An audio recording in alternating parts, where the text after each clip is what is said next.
இன்னைக்கு தான் first day இன் சென்னை. ரிஷிகா என்னெல்லாம் பண்ணான்னு பார்க்கலாமா? எந்திரிச்ச உடனே பிரியாணி, அதுவும் லெக் பீஸோட. மேடம் எங்கேயோ கிளம்பி போக டிக்டாப்பா ரெடி ஆயிட்டு இருக்காங்க. ஓ, படப்பாய்க்கு போனீங்களா? எங்க எல்லாருக்குமே படப்பாய் வீடு ரொம்ப பிடிக்குங்க. இயற்கை காத்து, மரம், செடி, கொடி, வெளியே உக்காந்து ஒரு டீ போட்டு குடிச்சா அப்படி இருக்குங்க. அங்க மாங்காய் மரம், நெல்லிக்காய் மரம் எல்லாமே இருக்குங்க. எங்க மாமியார் வந்து நெல்லிக்காவை அறுத்து உப்பு மிளகா போட்டு ஃப்ரிட்ஜ் மேல வைப்பாங்க.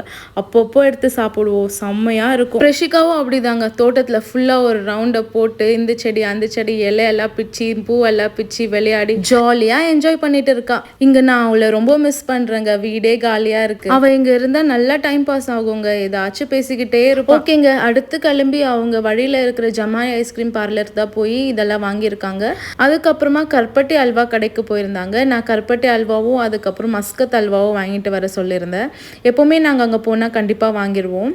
அதுக்கப்புறமா காருக்கு ஒரு நல்லா குளியலை போட்டு ரிஷிகாவையோ தூக்கி டிக்கிக்குள்ள போட்டு அவ்வளோதான் வீட்டுக்கு வந்து சேர்ந்துட்டாங்க. வீடியோ பிடிச்சிருந்தா லைக் பண்ணுங்க. அடுத்த வீடியோல பார்க்கலாம். பாய்.